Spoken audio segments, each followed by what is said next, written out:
Hello दोस्तों, good morning. स्वागत है एक बार फिर से आप सभी का एमजेटी एजुकेशन में। दोस्तों आज है 18 जनवरी और आज की वीडियो में हम लोग बात करेंगे 18 जनवरी 2024 के most important daily current affair के क्वेश्चंस के बारे में। आज खूब ढेर सारे रिवीजन पॉइंट्स हैं, तो आपको बहुत ही केयरफुली वीडियो को देखना है।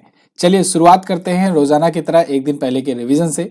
कल हम लोगों ने पढ़ा था नेशनल स्टार्टअप डे मनाया जाता है 16 जनवरी को। इसके अलावा अभी रीबिल्डिंग ट्रस्ट थीम के साथ दोस्तों स्विट्जरलैंड में विश्व आर्थिक मंच की 54वीं बैठक आयोजित हुई है।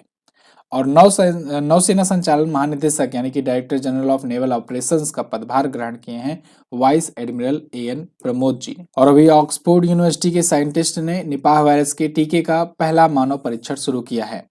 भारत और थाईलैंड के बीच द्विपक्षीय अभ्यास एक्स अयोध्या शुरू हुआ है। और दीव में आयोजित हुआ पहला बीच गेम्स, इसमें सबसे ज्यादा मेडल जीता मध्य प्रदेश ने। एमी पुरस्कार में बेस्ट एक्ट्रेस का खिताब जीता है सारा स्नूक ने और मिस अमेरिका का खिताब जीता मैडिसन मार्स ने। ये एयरफोर्स की ऑफिसर है। भारतीय सेना ने ऑपरेशन सर्वशक्ति लॉन्च किया है जम्मू और कश्मीर में। और अभी पद्मश्री, पद्म विभूषण, पद्म भूषण से सम्मानित बहुत ही फेमस शास्त्रीय गायिका प्रभा अत्रे जी का निधन हो गया है। ये टॉप 10 करंट अफेयर के क्वेश्चंस थे कल की वीडियो से, जिनका आपने किया है क्विकली रिवीजन। अब हम लोग बात करेंगे आज की करंट अफेयर की, लेकिन इसकी पीडीएफ और क्विज आपको एमजेटी ऐप पर मिलती है, तो MJT app Google play store पर जाकर के डाउनलोड करना मत भूलना। चलिए पहला क्वेश्चन, हाल ही में कहां पर भारत अंतर्राष्ट्रीय विज्ञान महोत्सव का शुभारंभ किया गया? Very most important question. Bharat अंतर्राष्ट्रीय विज्ञान महोत्सव यानी कि इंडिया इंटरनेशनल साइंस फेस्टिवल, ये दोस्तों हरियाणा के फरीदाबाद में शुरू हुआ है और इस बार इसका 9वां संस्करण है। इसकी शुरुआत 2015 से की गई थी, इंडिया इंटरनेशनल साइंस फेस्टिवल की। ये अंतर्राष्ट्रीय स्तर का एक साइंस महोत्सव होता है, समझ लो। तो फरीदाबाद हरियाणा में ये शुरू किया गया इस बार। 17 तारीख से शुरू हुआ है और 20 जनवरी तक चलेगा, यानी 4 दिवसीय ये रहेगा। इस बार की थीम रखी गई है science and technology public outreach in the Amrit Kaal. इसमें बहुत सारे देश आ रहे हैं, लगभग 22 देश इसमें शामिल होने जा रहे हैं। जैसे इसमें अर्जेंटीना है, आर्मेनिया है, ऑस्ट्रेलिया है, कंबोडिया, फ्रांस, जर्मनी और भी बहुत सारे देश में शामिल हो रहे हैं। ठीक है जी। तो 2015 से ये शुरू हुआ था भारत अंतर्राष्ट्रीय विज्ञान महोत्सव। अच्छा, ऐसे ही बहुत सारे अंतर्राष्ट्रीय और राष्ट्रीय आयोजन हुए हैं जिनका हम लोग रिवीजन कर लेते हैं। जैसे जैसे दोस्तों ग्लोबल मैरीटाइम इंडिया समिट जो हुई थी वो हुई मुंबई में। ये क्वेश्चन पूछा जा सकता है, याद रखना। G20 की मेजबानी तो भारत ने किया, ये तो आपको पता है। G20 के संसदीय अध्यक्ष की शिखर सम्मेलन, जिसे P20 कहते हैं यानी पार्लियामेंट्री 20 कहते हैं, ये भी दिल्ली में आयोजित हुआ है। हेवा का इंटरनेशनल होम टेक्सटाइल शिखर सम्मेलन वाराणसी में हुआ। 13वां हिंद प्रशांत सेना का प्रमुखों का प्रमुख सम्मेलन ये हुआ नई दिल्ली में। और वैश्विक हल्दी सम्मेलन ग्लोबल टर्मेरिक समिट, ये पहला संस्करण था, मुंबई में हुआ। और ऐसे ही पहला अंतर्राष्ट्रीय वकील सम्मेलन भी हुआ और ये दिल्ली में हुआ। 43वां आसियान शिखर सम्मेलन जकार्ता इंडोनेशिया में हुआ। ब्रिक्स शिखर सम्मेलन 2023 जो हुआ ये जोहानसबर्ग में हुआ। और 2024 वाला कहां पर होगा? ये होगा रूस में, यानी कि इस साल रूस मेजबानी करेगा। अंतर्राष्ट्रीय शिक्षा शिखर सम्मेलन ये दुबई में हुआ। 5वां कॉफी सम्मेलन ये बेंगलुरु में हुआ। कुछ और इंटरनेशनल आयोजन की बात करें अगर, जैसे G7 की बात करें, G7 की मेजबानी इस बार जापान ने की थी, जापान के हिरोशिमा में आयोजित किया गया था। G20 आपको पता है भारत ने इसकी मेजबानी करी। इसके अलावा SCO समिट की भी मेजबानी भारत ने ही करी थी, ये भी आपको ध्यान रखना है। ठीक है, आगे बढ़ते हैं। और हाँ, COP28 तो मत भूलना। COP28 जो है इसकी मेजबानी यूनाइटेड अरब अमीरात ने की थी। आगे, हाल ही में जारी global fire power military strength ranking 2024 में भारत किस स्थान पर है? तो अभी global fire power military strength ranking जारी की गई है, यानी कि किसकी मिलिट्री कितना ज्यादा पावरफुल है। तो ये ग्लोबल फायर पावर नाम की एक संस्था है, उसके द्वारा जारी की जाती है। तो इसमें भारत की जो मिलिट्री है ये चौथे पायदान पर है। काबिज है, मतलब पिछली बार भी था, इस बार भी इसी पोजीशन पर है। कारण यह है कि टॉप 3 ऊपर वाले हैं वो भी अनचेंज्ड हैं और उनके नीचे वाले अभी भारत से ऊपर बढ़ नहीं पाए हैं। तो global fire power military strength ranking जारी जो हुई है, इसमें 145 देशों की सेनाओं को शामिल किया गया है और इसमें मूल्यांकन किया गया है। इसमें 60 से ज्यादा फैक्टर्स शामिल किए गए हैं जिसके आधार पर यह रैंकिंग जारी की गई है। अमेरिका यहाँ पर टॉप पर रहा है। अमेरिका को इतनी रेटिंग मिली है, देखो जिसकी रेटिंग सबसे कम वो समझो सबसे ज्यादा पावरफुल। इसके बाद धीरे धीरे आपको ये बढ़ता हुआ नजर आएगा। सेकंड पर रसिया है, थर्ड पर चाइना है, चौथे स्थान पर भारत है और पाकिस्तान 9वें पोजीशन पर है। वहीं सबसे अंत पर है भूटान। भूटान एक लैंडलॉक्ड कंट्री है, आप जानते हो, बहुत ही शांतिपूर्ण, बहुत ही एक कहे कि न्यूट्रल कंट्री है। चलिए कुछ और ऐसे इंडेक्स हैं उनको रिवाइज करते हैं। जैसे मर्सर की वैश्विक पेंशन सूचकांक आई थी जिसमें हम लोग 45वें पर हैं। नॉर्ड लेयर की ग्लोबल रिमोट वर्क इंडेक्स में हम लोग 64वें पर हैं, हम लोग बोले तो भारत। CW की ग्लोबल हंगर इंडेक्स में 111वें स्थान पर हैं, ये पूछा जा सकता है, भुखमरी सूचकांक है hunger index. Global mobile speed ranking में ओकला के द्वारा जो जारी की गई 47वें पर है, ये जारीकर्ताओं के नाम है, इसको भी ध्यान रखना। WIPO की ग्लोबल इनोवेशन इंडेक्स यानी कि वैश्विक नवाचार सूचकांक में 40वें स्थान पर है। वर्ल्ड टैलेंट रैंकिंग यानी कि विश्व प्रतिभा सूचकांक जो IMD जारी करता है, इसमें हम लोग 56वें पर हैं। RWB ये रिपोर्टर्स विदाउट बॉर्डर्स, ये सबसे ज्यादा पूछा जाता है, इसकी विश्व प्रेस स्वतंत्रता सूचकांक में 161वें स्थान पर है, ये बहुत ही महत्वपूर्ण है। एक तो विश्व प्रेस स्वतंत्रता सूचकांक में 161वां स्थान अपने आप में ही महत्वपूर्ण है, इतना नीचे है। दूसरा ये जारीकर्ता पूछा जाता है तो रिपोर्टर्स विदाउट बॉर्डर्स, नोट कर लीजिए, इंपॉर्टेंट है। IMD के वैश्विक प्रतिस्पर्धात्मकता सूचकांक यानी कि competitiveness index, global competitiveness index में भी हम लोग 40 पर हैं। ग्लोबल जेंडर गैप इंडेक्स में हम लोग 127वें पर हैं, WEF जारी करता है। हैंके की वार्षिक दुख सूचकांक में 103वें पर हैं और वैश्विक बौद्धिक संपदा सूचकांक में है 42वें पोजीशन पर।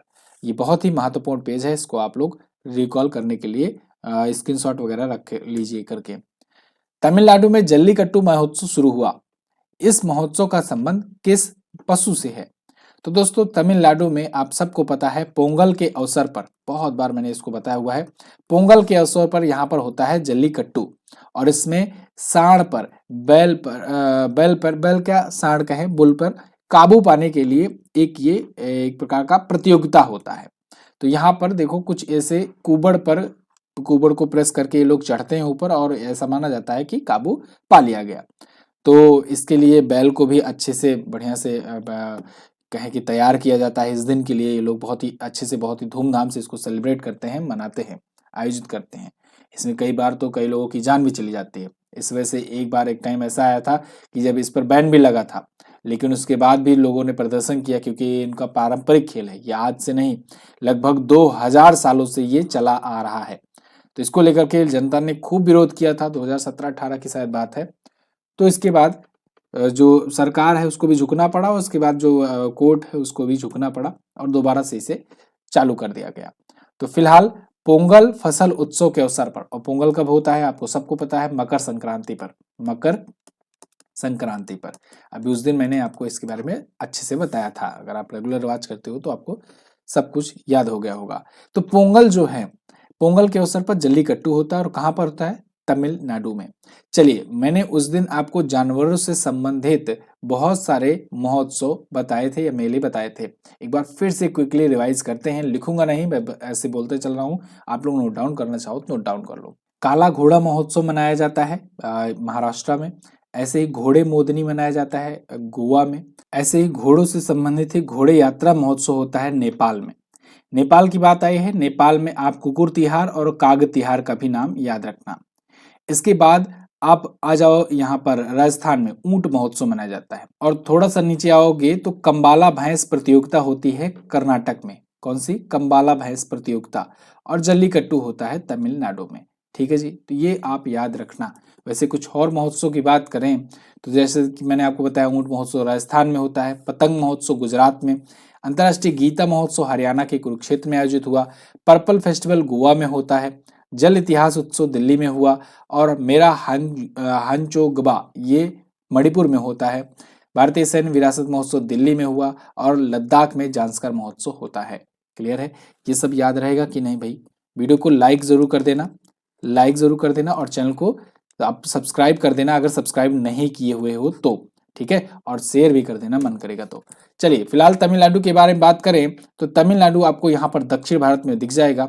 ये अपना बॉर्डर आंध्र प्रदेश से, कर्नाटका से और केरला से शेयर किया करता है। चेन्नई इसकी कैपिटल है, 38 जिले हैं, विधानसभा में 234 सीट और 39 सीट लोकसभा में यहाँ से जाती है। ऐसे ही 18 सीट राज्यसभा में भी यहाँ से जाती है।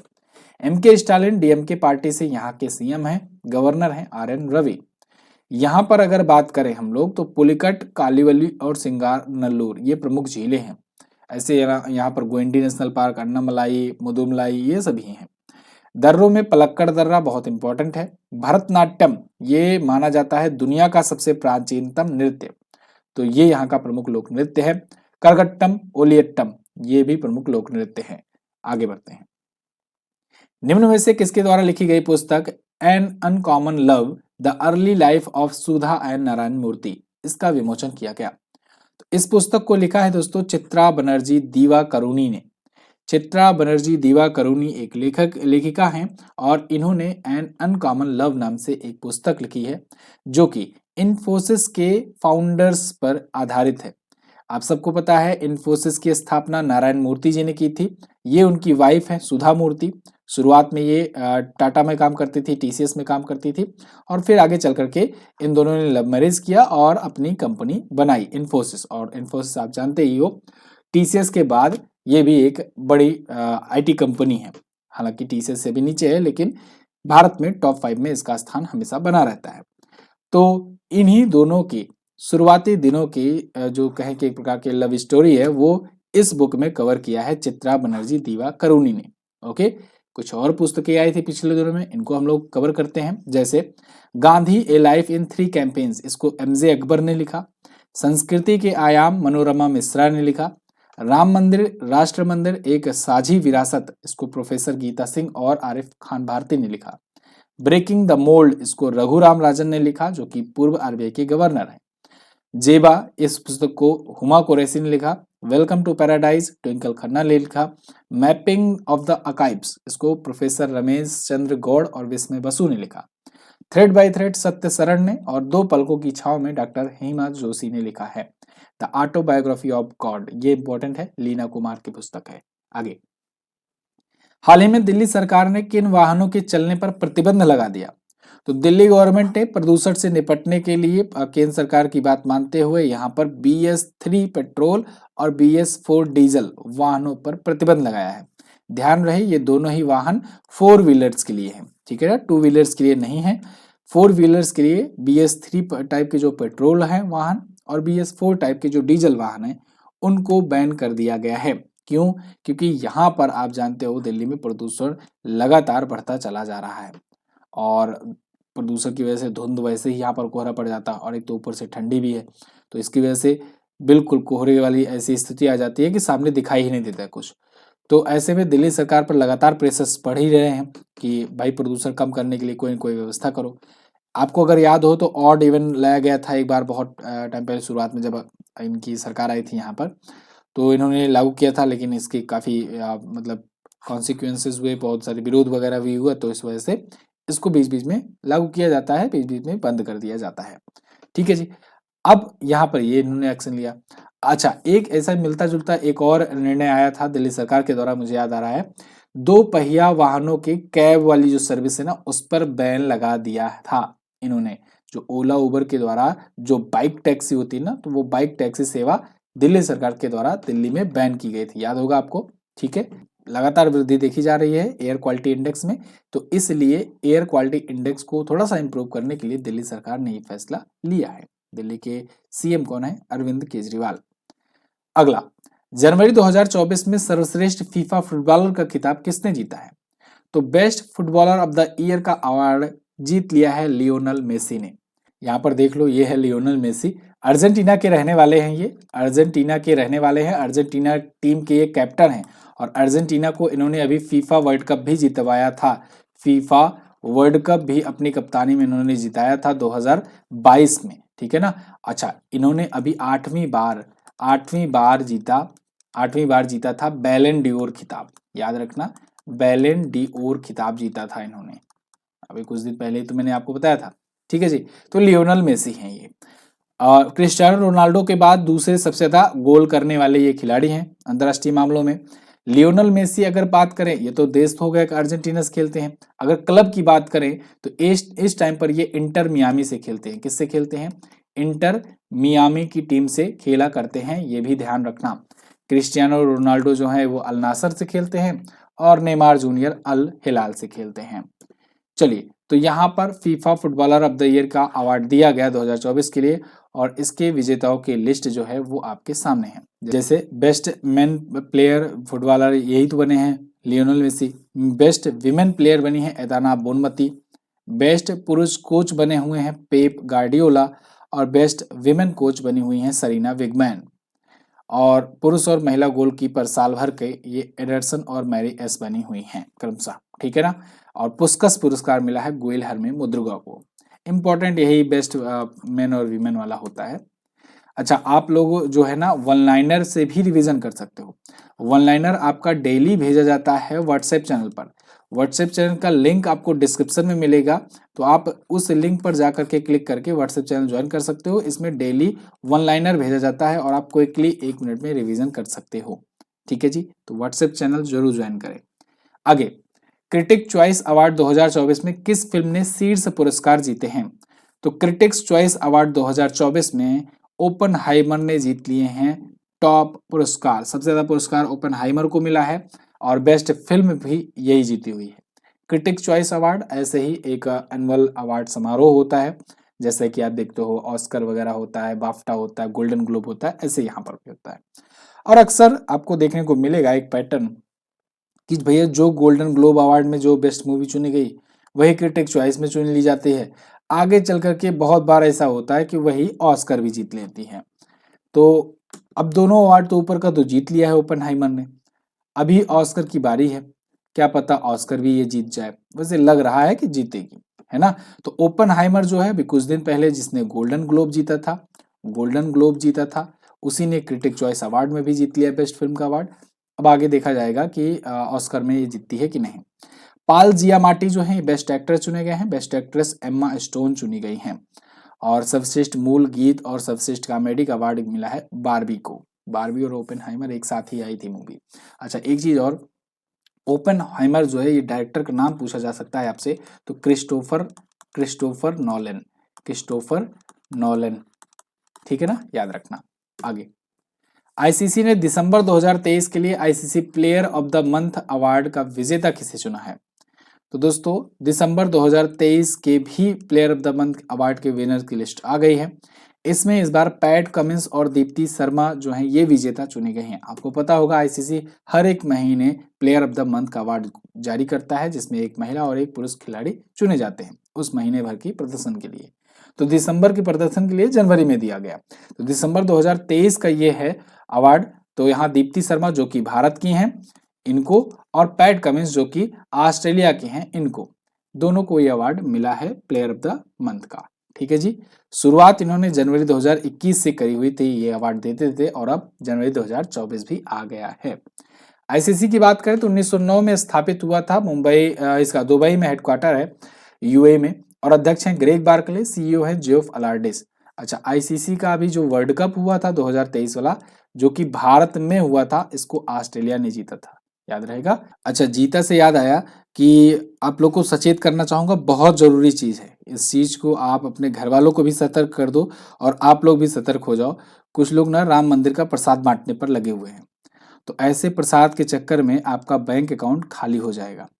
किसी भी लिंक पर क्लिक ना करें, कोई प्रसाद वगैरह नहीं भिजवाया जा रहा है, तो आप इसके लिए परेशान मत होइए। और दूसरी बात, कोई भी अगर आपको ऐसा मैसेज भेजे कि यहाँ राम मंदिर बनने की खुशी में जियो वाले जो हैं वो 700 रुपये का रिचार्ज फ्री कर रहे हैं या इतने का रिचार्ज कर रहे हैं फलाना धमाका, एक भी लिंक पर क्लिक भी मत करना।